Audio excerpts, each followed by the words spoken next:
Saludem la Clara Ponsatí. Clara Ponsatí, bon dia i moltes gràcies per acompanyar-nos. Hola, bon dia i moltes gràcies a vosaltres per fer aquesta entrevista. Encara que Clara Ponsatí no necessita presentació, diguem que és llicenciada d'Economia per la Universitat de Barcelona, doctorada a Minnesota, professora a la Universitat Autònoma, Sant Andrews, professora visitant a diverses universitats dels Estats Units, del Canadà i d'Anglaterra, entre les quals Georgetown i Cambridge. El juliol del 2017 es va convertir en consellera d'Educació fins a l'octubre del 2017, en què va ser cessada pel 155 i es va exiliar. Des del febrer del 2020 és eurodiputada de Junts per Catalunya. I ara acaba de publicar aquest llibre, Molts i ningú, que és un llibre, diu aquí en el subtítol, embastat de memòries i altres històries. Clar, embastar, segons el diccionari, és ajuntar o assegurar amb una costura de punts llargs o bastes allò que hom ha de cosir després, és a dir, que donaria una certa idea de provisionalitat o de primera impressió d'unes memòries personals en aquest llibre. Però els asseguro, i no tinc cap ganes de falagar perquè sí la nostra entrevistada, que aquest és un llibre que no se l'acabaran, pels pensaments, les reflexions, els conceptes sobre la vida, el gènere humà, la família, els fills, la misogínia, les dones, l'educació, la política, Catalunya, no cal dir-ho, i a més amb molts detalls dels avantpassats de la protagonista del llibre que serveixen també per entendre bastant la història contemporània de Catalunya. O sigui que, senyora Ponsatí, vostè ha treballat bastant. A veure, gràcies, moltes gràcies per aquesta introducció tan amable. Jo estic habituada a treballar en la meva vida anterior, ho feia cada dia moltes hores. Per tant, he fet el que he pogut, però en tot cas, quan hi vaig posar el títol d'embastat és perquè realment tenia la sensació de que això era perdoneu l'anglicisme, un work in progress, que em quedaven moltes coses per fer i per dir, vull dir, per afegir en aquestes memòries, però hi havia una certa pressa, diguem-ne, he tardat 4 anys des de que van esdevenir els fets fins que he publicat aquest llibre, però volia que fos, que cobrís, diguem-ne, tota l'explicació de la meva trajectòria vital i jo crec que en aquest aspecte més autobiogràfic han quedat moltes coses per fer o per comentar i per dir i no sé si hi haurà potser en altres ocasions tindré temps de treballar una mica més. Què li ha quedat per dir? No, em refereixo més a coses sobre la valoració del meu passat més immediat, familiar i professional. Probablement necessita més distància, potser ho haurà de fer algú altre, no ho sé. I necessita, bueno, jo trobo que encara que es podia treballar més en aquests capítols, però vaja, si ho heu publicat és perquè n'estic prou satisfeta. O sigui, la professora Ponsatí es posa un notable, potser un notable alt. No, bueno, m'abstinc de posar-me nota, que ho facin els altres. Vostè ha tingut una vida, té una vida molt plena, i els últims anys han sigut molt intensos, i no sé fins a quin punt ha tingut vertigen rellegint-se o repassant-se. No.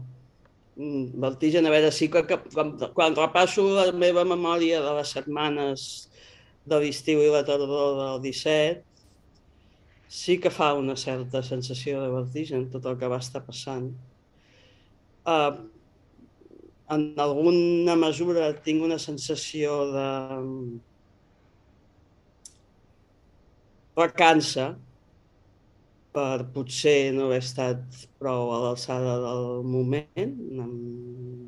Potser hauria pogut fer més coses de les que vaig fer o fer-les diferent. En tot cas, tinc una memòria apedaçada, aquí sí. Ahir, per exemple, parlava d'Antoni Comín, que s'ha llegit el llibre i em fa comentaris, diu, no, clar, això no és així, naturalment. I probablement té raó en alguns aspectes. I, per tant, sí que és una memòria que és molt vívida, però que té molts forats, perquè, a més, clar, jo només veia les parts que veia jo i, per tant, intentar fer una història només amb la meva observació i la meva interpretació és insuficient. I sí que em queda recança de que potser No, bé, tampoc era, jo no era en aquell moment. Jo era un personatge molt secundari en aquell moment, però potser hagués pogut actuar diferent. Ara, Bé, vertigen, no sé si és exactament el sentiment. Bé, en aquesta entrevista, com és obvi, hi ha un elefant invisible que està molt present, que és l'exili. Bé, en condicions normals, Clara Ponsatí hauria escrit un llibre, hauria vingut aquí al plató de l'Ara a Barcelona i ara l'estaríem entrevistant presencialment i en canvi ho fem per Zoom, que és una eina que se'ns ha fet molt familiar amb la pandèmia, però això no és només per facilitat tecnològica, és obvi que aquí hi ha un element troncal, que és que estem parlant amb una consellera de la Generalitat exiliada. I no sé fins a quin punt la condiciona cada dia aquesta condició, és a dir, o si ha anat passant per etapes, de manera, o per dies, que hi ha dies que pesa més, que pesa menys, aquesta mena de ser-hi o no ser-hi, perquè ara hi és, està amb nosaltres aquí parlant, però en canvi no és a Catalunya. Home, evidentment que em condiciona. Des del punt de vista del meu estat, diguem-ne, emocional, estic acostumada a canvis vitals i canvis d'escenari i no és d'una gran transcendència, home. És una incomoditat important no poder tornar a casa. Però vaja, el principal condicionant és un condicionant, diguem-ne, polític. En fi, jo ara mateix soc una política forçosa, per dir-ho d'alguna manera. No et sabria dir si hauria deixat la política o no hauria deixat la política si no fos una exiliada. És que és una hipòtesi que em costa tant considerar que no tinc una resposta en aquesta pregunta. Però el que és evident és que ara mateix jo faig política perquè sóc una exiliada.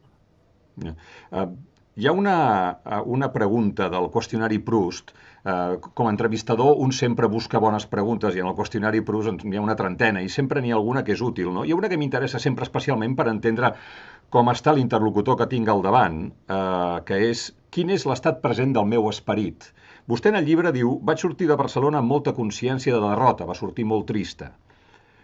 Encara li dura? O sigui, com és ara la seva consciència? O per dir-ho a la manera de Proust, quin és l'estat present del seu esperit, senyora Ponsatí?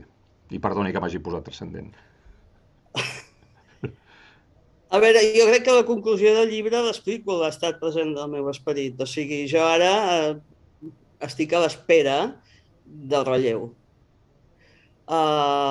Crec que els que vam fer l'octubre del 17, amb els seus encerts i amb els seus desencerts,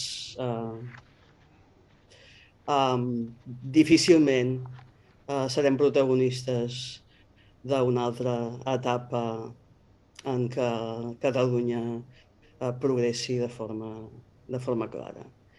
Llavors, el meu estat d'esperit és de tranquil·litat, diguem-ne, també, però també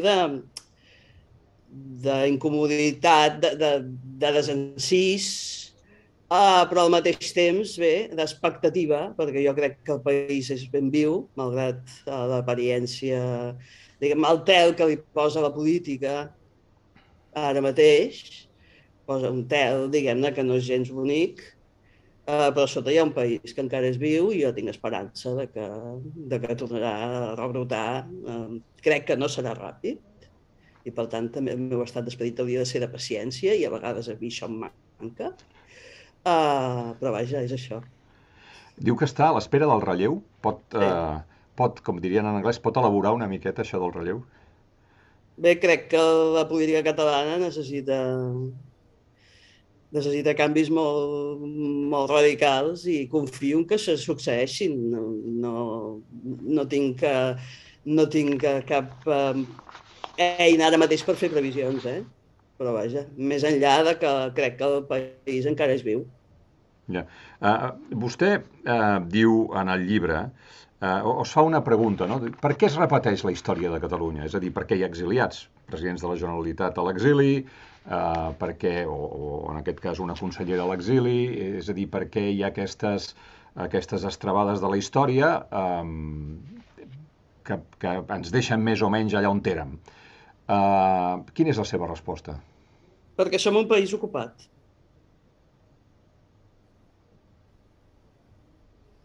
I això té sortida? Perquè vostè diu en el llibre, o som espanyols feliços o som catalans independents i hem d'entendre que ens cal prendre el poder. Com es fa això? A veure, amb Espanya només es fa amb una insurrecció civil.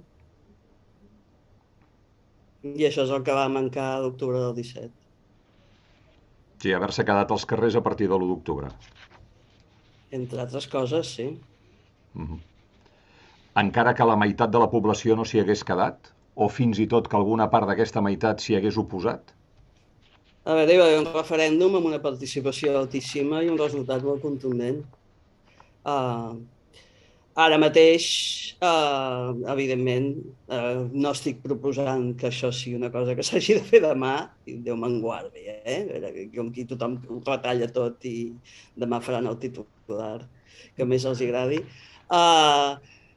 Simplement dic que si volem ser independents, haurà de ser així. I si no, potser és que no ho volem ser. O que no estem disposats, si no estem disposats a pagar els costos que pressuposa una revolta civil, doncs no podrem ser independents. I mentrestant, què fem amb el mentrestant? És a dir, amb la quota de poder, per petita que pugui ser, que ens pertoca?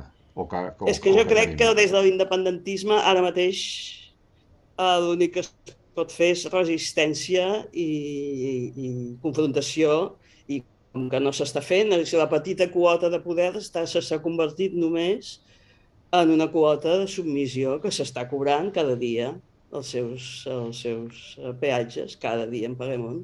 Em paguen, vaja, no em vull sentir responsable dels peatges que s'estan pagant ara mateix.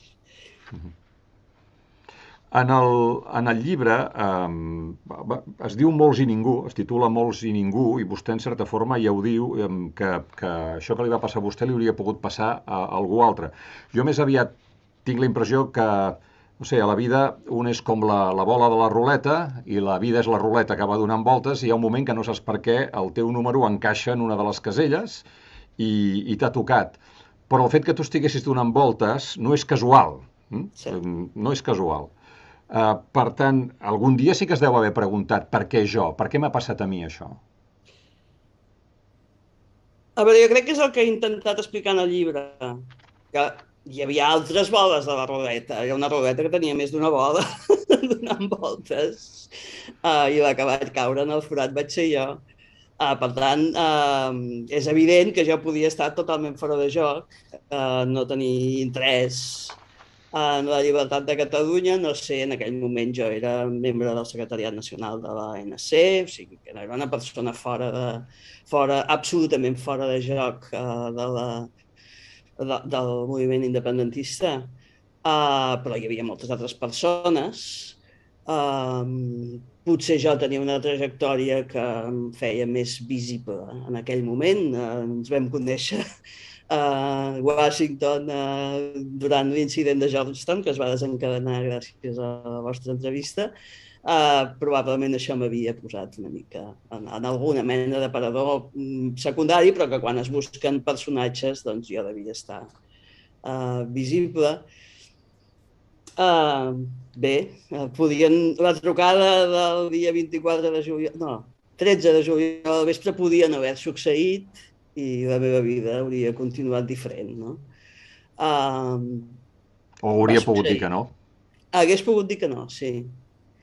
I aquest és el dubte sempre que tindré tota la vida, de si vaig encertar o no vaig encertar. En fi, la vida fas coses que van per molt poc, i a vegades penso que va ser que no vaig encertar, que m'hauria quedat que la meva vida hauria estat molt més agradable si no hagués tingut l'instint aquest de, ostres, t'ho demanen, doncs ho has de fer.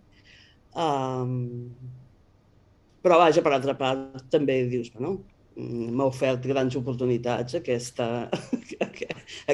l'atreviment que vaig tenir aquest dia, i haig de reconèixer que malgrat l'exili, doncs, en fi, la meva vida és molt interessant i molt intensa i plena d'afecte, i això, en gran part, en aquests últims anys, té a veure amb haver respost positivament en aquesta trucada.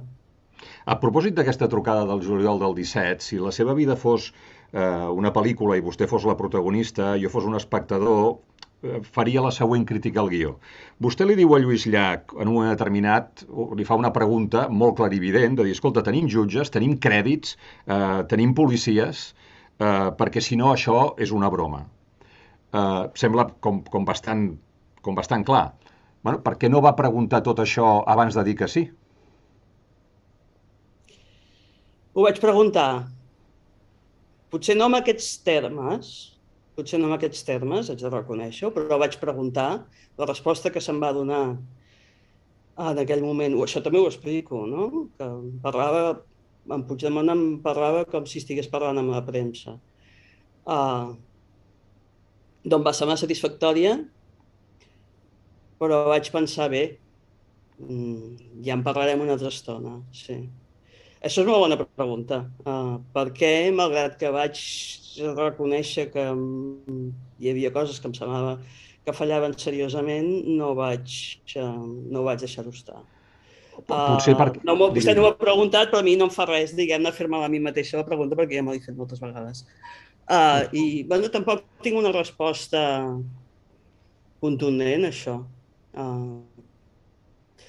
Suposo que per l'afany de no ser més protagonista del que em tocava o del que a mi em semblava que em tocava en aquell moment. Em feia molta angúnia augmentar el soroll d'un moment que era molt difícil quan ens estàvem acostant al referèndum. I després del referèndum, a mi l'èxit del referèndum, jo ho reconec, a mi em va sorprendre el poble de Catalunya, la potència del poble de Catalunya, que m'havia sorprès el 10 de juliol del 2010. Són els dos grans moments en els que jo m'adono que no som quatre que realment ens ho creiem, això, sinó que és que a sota hi ha un poble molt potent. I per això, diguem-ne, jo crec que no reconèixer la potència de l'1 d'octubre, malgrat les deficiències i l'oportunitat que suposava, és el que va ser un error. Ara, després, ja com es van gestionar les setmanes posteriors, arribats al finals d'octubre, s'havien d'haver convocat eleccions i això no tinc... Potser vostè va caure en una expressió que fa servir, que és l'autoengany. És a dir, era tan, no sé si seductor, semblava tan, no probable, però sí possible, i per algú de les seves conviccions tan desitjable, que va caure com narcotitzada per la idea de, bueno, encara que no tingui totes les garanties, no es poden tenir mai totes les garanties, som-hi, no ho sé. Sí. No hi pots dir autoengany, ni pots posar altres adjectius. Sí, en part, o sigui, és quan se t'emporta el valor de la història, pots enfilar-t'hi sense saber segur si va ben conduït o el pots deixar passar. I jo vaig optar per enfilar-m'hi i sí, potser no anava gaire ben conduït, havia d'haver baixat. No sé què dir-te. No, vostè fa com dos extrems d'una forquilla, o l'autoengany o el cinisme. Sí. I ara creu que hi havia més cinisme o més autoengany? Depèn de si passéssim llista, podria dir-te quina fracció d'autoengany i quina fracció de cinisme i quina fracció d'incompetència hi havia, però no es tracta avui de passar llista, oi? Torno un moment enrere. A propòsit del que em deia de la manifestació del 2010, quan la sentència de l'Estatut o de l'1 d'octubre, hi ha un moment en el que vostè parla que els seus pares, que havien simpatitzat amb el PSC, de cop i volta, un dia es troba el seu pare en una manifestació d'aquestes. I que això li dona una certa... La de juliol del 2010. Sí. La de la sentència de l'Estatut. Sí. No de l'Estatut, ara no toca el dia. Sí. Perdó. No s'amoïni. El delay anava a dir el delay de l'exili, però...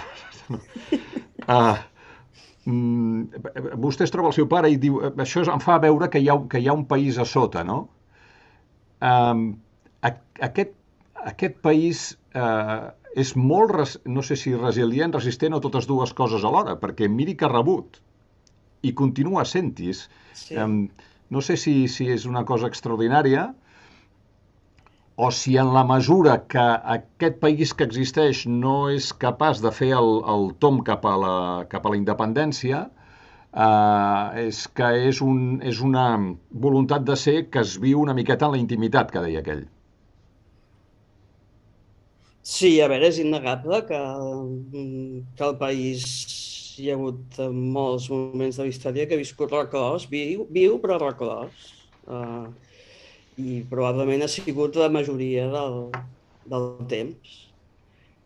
Uh, però és evident que la reclusió no ha pagat la voluntat de llibertat i que llavors hi ha moments en què s'expressa i moments en què s'expressa són la manifestació després de la sentència dels estatuts i l'1 d'octubre és l'últim gran moment fins ara en què s'ha expressat amb voluntat política. Um, Això encara hi és i bé, mentre hi hagi mentre hi hagi això hi ha esperança de que el país un dia serà lliure, però de moment és un país ocupat. A propòsit d'aquelles dates, repassant l'arxiu fotogràfic del diari, hem trobat aquesta fotografia que m'agradaria que veiés, crec que no la deu haver vist, o que ja no la deu recordar. És una fotografia de la tarda del 27 d'octubre del 17 al Parlament. És molt gràfica, és una fotografia de l'hemicicle, una fotografia presa des del faristol cap a l'hemicicle.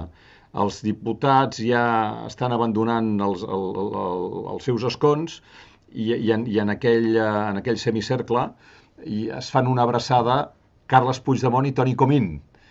I vostè s'ho mira. Déu-n'hi-do. Em pot descriure el seu estat d'ànim aquí? Desolació absoluta. Durant aquestes hores el meu estat d'ànim era d'absoluta desolació. Ara el sovinteja, m'imagino. Admiro molt el president Puigdemont. Molt. Per moltes coses. Però en aquesta foto està somrient. És admirable. Potser està fent el cor fort, tampoc no és el somriure més obert que li recordem, no? Sí, està fent, també. Bueno, però és admirable, jo no vaig poder. Ja es veu. Ja es veu, ja. A més es toca la cara que tots els analistes del llenguatge no verbal diuen que és d'una incomoditat i que és una expressió d'incomoditat. En aquella sessió del dia 27 d'octubre, que vostè ja va al Parlament amb la maleta cap a l'exili. I això ho va tenir molt clar. La presó de cap manera. Per què? A veure, no voldria sonar ampul·losa, però a mi em sembla que un govern que ha convocat un referèndum, que ha guanyat el referèndum contra la violència i que va al Parlament i proclama... A veure, la proclamació de la República va fer el Parlament, però els que sèiem al banc del govern teníem una responsabilitat històrica. I ja ho sé que la política posterior ha demostrat que el Parlament no es prenia seriosament ell mateix. Però vaja, jo em vaig sentir amb una obligació històrica de no claudicar immediatament. Al mateix temps, em sentia molt aïllada i molt sola i estava disposada, diguem-ne, a fer el que em pensava en aquell moment que seria una acció breu. Jo pensava que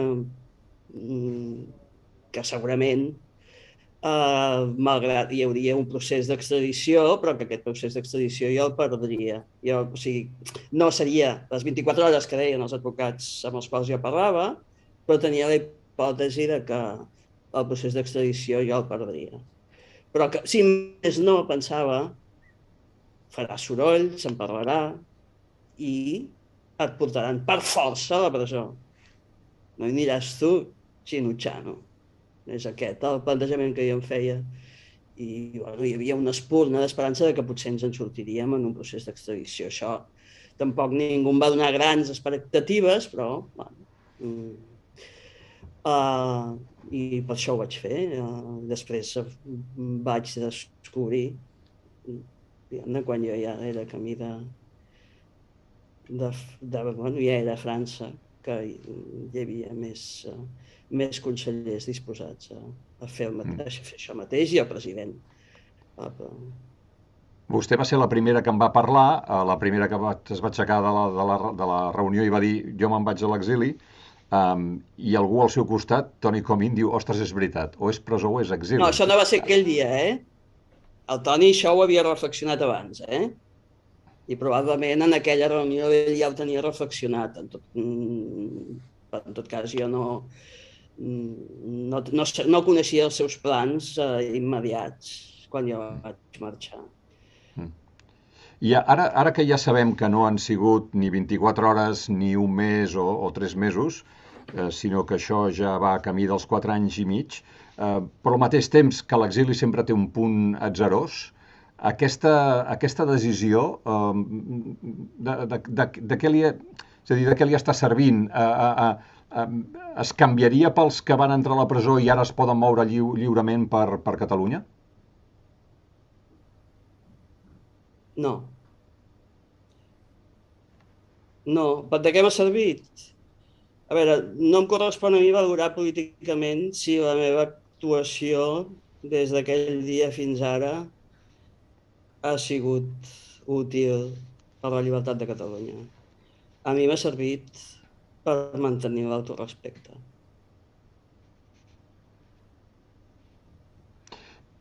I viu amb la consciència que es pot acabar en qualsevol moment o creu que podem estar davant d'un exili cronificat?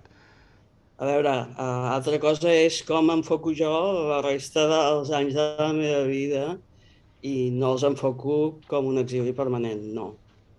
I per tant això pot tenir conseqüències penitenciàries en el futur.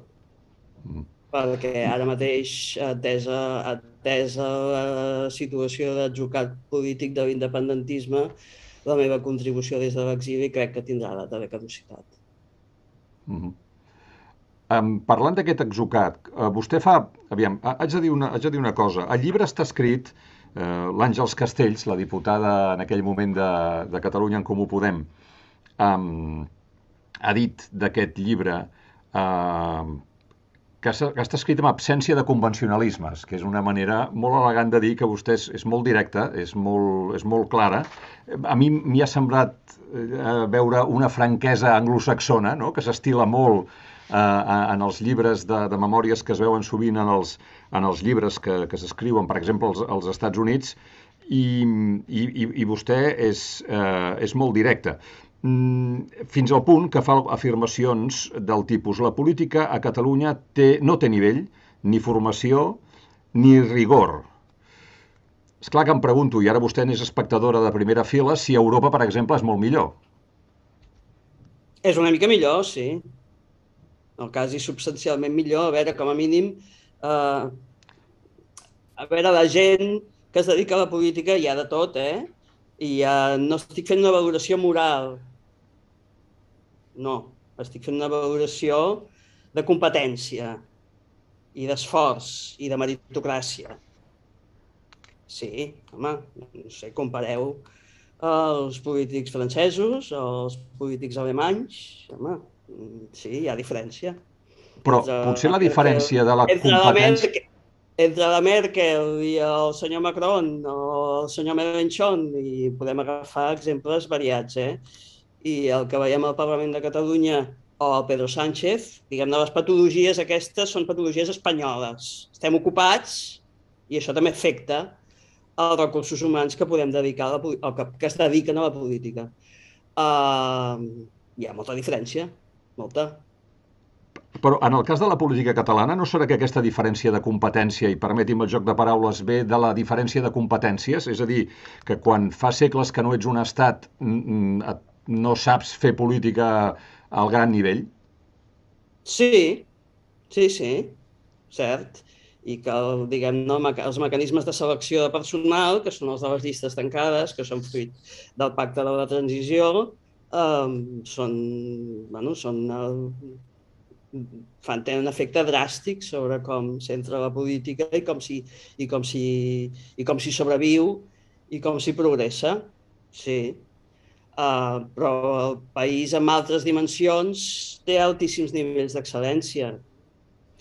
No és només la política la que té poc nivell, però vaja,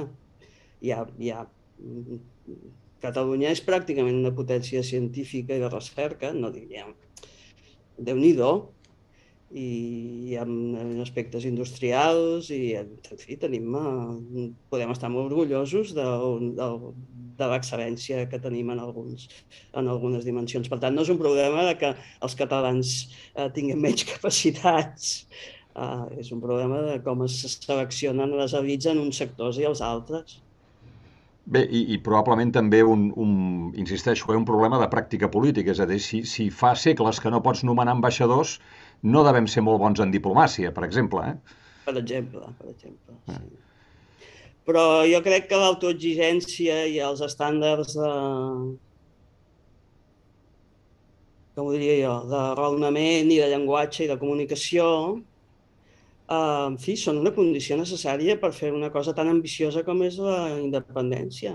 Clar, o sigui, ja ho sé que no ho tenim, però és que estem fent una cosa molt més difícil, o voldríem fer una cosa molt més difícil del que és la política normal, i comptem amb recursos molt més limitats. Aquest és un dels grans problemes. És a dir, a la independència per l'educació, per saber llegir, escriure i fer-se les preguntes adequades, diguéssim.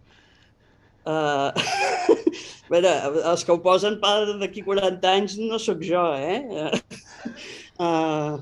és evident que com més educats estiguem, millor, però a vegades... O sigui, jo crec que el problema no és un problema d'educació, que també, és més un problema de que els col·lectius... Això que estaves comentant sobre que el meu llibre sembla anglosaxó, Sí. és sense Ho voler. dic sincerament, Ho dic, no... És sense voler, o sigui, jo he viscut la meva vida professional bàsicament a Catalunya, però en una comunitat que tenia per referents internacionals i en els quals la discussió intel·lectual era una discussió que havia de ser rigorosa i que l'important eren els arguments i l'important era, quan algú deia una cosa, criticar-ho seriosament per veure si s'aguantava o no s'aguantava. Llavors I això ningú s'ho prenia malament. Posaves el dit a la llaga una cosa, això que estàs dient no lliga, i no és, això no és cap insult, això no és cap desqualificació moral, és una crítica. Llavors, això no és habitual, és cert, però vaja, si hem de progressar en el projecte d'independència haurem de ser capaços de dir-nos la veritat, i si no ho som, doncs, no podrem progressar. I jo crec que ara mateix no ho som gaire, capaços de dir-nos la veritat. La resposta que arriba des de la política, el tipus de crítiques que pugui fer jo o altres que facin crítiques similars, és el silenci quan hi ha sort, quan no la desqualificació més absoluta, i per tant, sí, per això dic que estic a l'expectativa del relleu. Em sembla que ha quedat prou clar que en aquest llibre hi ha moltes coses, però és veritat que en aquests últims dies de promoció del llibre i en diverses entrevistes s'ha acabat com viralitzant la idea aquesta que tu no pots dir que no vols que ningú vagi a la presó, o que no pots dir que la independència no val una vida, perquè aleshores l'altre t'amenaça i aleshores ja has perdut la partida. En fi, jo no sé si a propòsit d'això vol matisar alguna cosa.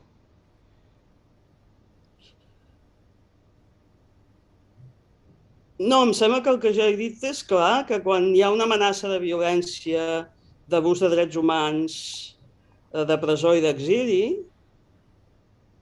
has de ser conscient de que el combat per la independència, això ho tindrà davant fins que guanyi. I que si no estàs disposat, no diguis que estàs fent el combat per la independència, digues una altra cosa. Evidentment, la política catalana, espanyola i internacional està plena de gent que ven duros a 4 pessetes i que se'n surt. Però vaja, jo no vull vendre duros a 4 pessetes. El que passa és que a Escòcia, que vostè coneix bé, s'està plantejant la independència sense necessitat de preguntar-se si hauran de pagar el preu Escòcia d'una és vida. part del Regne Unit, no és part d'Espanya. És que aquesta és la diferència substancial. El Regne Unit, l'Imperi Britànic, ha viscut diverses independències i que expliquin, no, als indis, als irlandesos, què els hi va costar, els escocesos, que encara són vius, tindran la fortuna de lliurar el seu combat en condicions diferents. Si hi ha algú que em vol convèncer que els catalans podrem lliurar el combat per la independència com ho fan els escocesos, escolta, que m'ho expliqui molt i molt bé. Perquè és com si volguéssim comparar la reina d'Anglaterra amb el senyor Juan Carlos de Borbón. No? O sigui, hi ha diferències importants. Però sobretot no és un problema això és anecdòtic gairebé, no? Però el sistema judicial, el respecte pels drets humans, la divisió de poders, en fi, hi ha una llista de coses molt llarga amb la qual la senyora Sturgeon, que és una política que mereix el meu màxim respecte i admiració, el que ella es proposa és molt més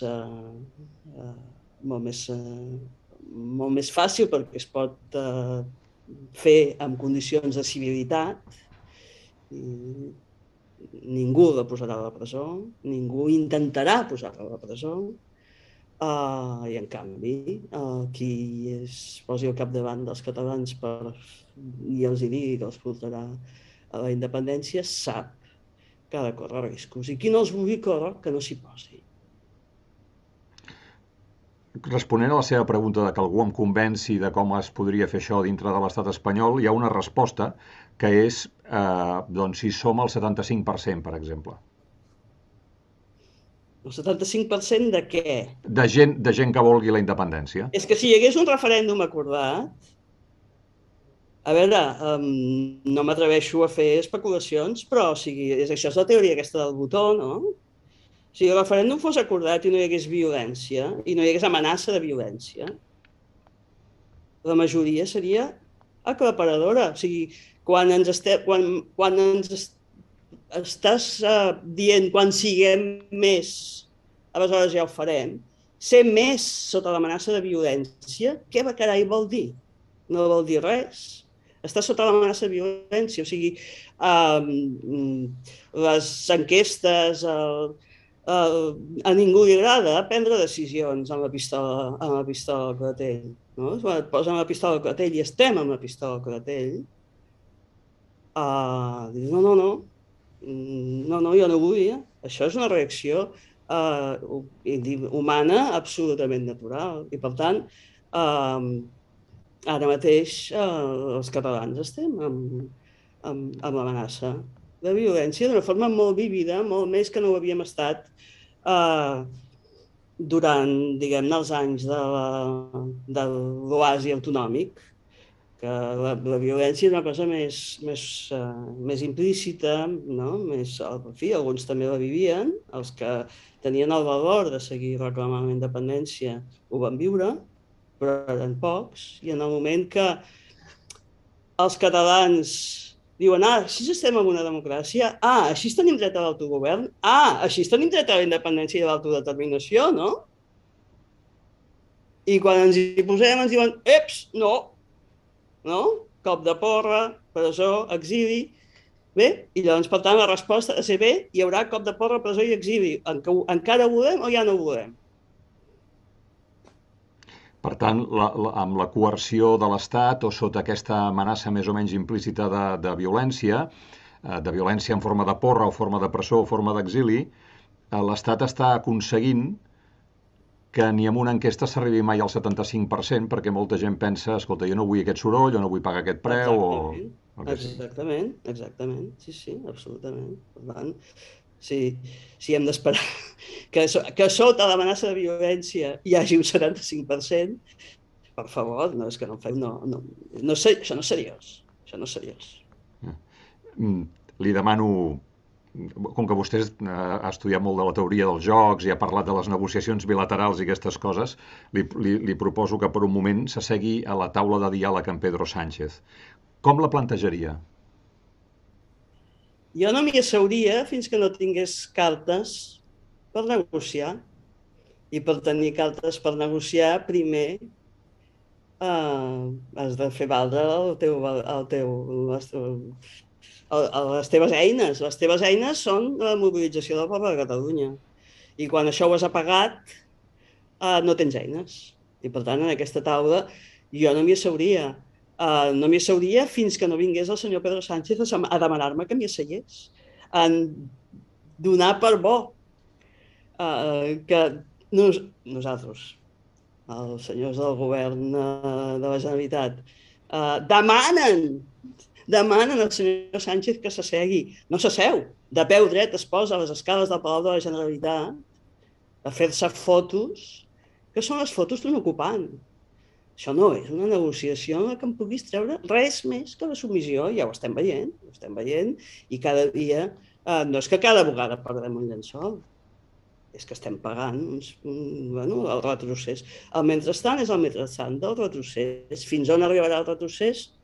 Bé, fins que la mobilització del carrer i potser un canvi en la composició electoral de l'independentisme tingui un efecte. Ara que vostè és a la Unió Europea i sovint és en el Parlament Europeu, ara, el cas de Catalunya deu estar enterradíssim entre primer la pandèmia i sobretot ara la guerra d'Ucraïna. Sí, enterradíssim, però perquè l'han enterrat els polítics catalans donant per bo l'indolitat inexistent taula de diàleg i donant suport al govern de Pedro Sánchez. Això és el principal enterrament. Evidentment, un cop enterrat hi ha esdeveniments molt més importants per la resta del món. Evidentment, la guerra d'Ucraïna ara mateix és la principal preocupació i el principal focus d'atenció. Merescudament, evidentment, és un esdeveniment en el qual ens estem jugant l'existència. O sigui que, efectivament, és normal. En la seva composició del que està veient i del que sap, això d'Ucraïna com acabarà? Això sí que és una pregunta que no... Jo no sóc especialment optimista de que... A veure, és admirable la resistència que ha pogut desplegar el poble ucraïnès. És sorprenent la delusió o l'autoengany que sembla que és la font de l'estratègia russa, però malgrat això podria ser molt llarg i extraordinàriament dolorós, o sigui, podria ser llarguíssim i molt complicat. I al mateix temps, com que és una confrontació d'abast internacional, no es pot descartar res i és extraordinàriament perillós. Hi ha aquesta idea que s'ha convertit gairebé en un lloc comú, que en 15 dies Europa s'ha unit com no s'havia unit en 30 anys, i que, però esclar, un dels preus que pagarem és que augmentarem la despesa de defensa, es parla d'un 2% del PIB. Semblaria que torna la política per més Unió Europea que hi hagi, que torna la política dels estats forts, dels falcons, i aquí, en aquests moments, i ara primer penso en Europa, però també per la derivada catalana no és el millor moment tampoc per nosaltres, no? No, gens. gens. El moment internacional no ens afavoreix gens, però bueno, ens podríem aprofitar per refer forces, no? Tanco parèntesi. Sí, a veure, sí que s'ha de reconèixer que la resposta de la Unió ha anat més enllà del que jo hauria previst en el moment inicial. Crec que ha sigut així perquè s'han donat compte de que serà una amenaça molt directa a una part important dels membres de la Unió, directíssima, i per tant, per això hi ha hagut una reacció. La reacció de facto és menys del que és d'anunci. Totes les mesures financeres, per exemple, van tenir un efecte inicial, però després el ruble ha tornat a pujar perquè les limitacions que se suposa que les sancions no estan tenint els efectes que s'havien anunciat, efectes del sistema financer rus, etc. O sigui que se segueix comprant gas rus i no hi ha cap indicació de que això hagi de baixar de forma dràstica. Per tant, hi ha més discurs que realitat. Però, esclar, al mateix temps, els països de l'est, que són els principals receptors dels refugiats ucraïnesos, que són els països que estaven al punt de mira per les seves violacions a l'estat de dret, això s'ha acabat, la vigilància de l'estat de dret s'ha acabat i, per tant, efectivament, els falcons tindran una importància, augmentaran la seva influència. A mi no em sembla malament que la Unió Europea faci una mica de deures en termes de defensa, que no en feia, però, esclar, fer-los en situació, diguem-ne, de guerra no és el mateix que fer-los perquè els has de fer. No. I ara estem pagant, diguem-ne, els peatges d'haver acceptat sense i d'haver seguit inflant el senyor Putin. O sigui, el senyor Putin és allò tan humà fa 6 anys que viu amb la complaença de tots els grans poders europeus i inclòs els Estats Units, no europeus. O sigui, per tant, sí, bé, és allò tan humà de no fer les coses fins que no tens més remei que fer-les o quan això, sí, aquestes coses passen. No, li deia això dels falcons perquè aquesta setmana l'hem vista que com la presidenta del Parlament Europeu la interrompia en el moment que vostè estava al faristol intentant parlar, aconseguint-ho però a mitges, sobre el canvi de posició espanyola en el Sàhara i el fet que hagi donat suport al pla d'autonomia del rei del Marroc pels territoris del Sàhara Occidental. Que, en fi, no sé si vostè parla de traïció o en fi, que vostè blasma des de la tribuna d'oradors. No sé si això és un canvi de procediments o de to, el que li va passar a vostè, o li va passar a vostè perquè era vostè. Era una vicepresidenta, la que estava seient en la presidència en aquell moment, una vicepresidenta del Partit Democràtic Italià.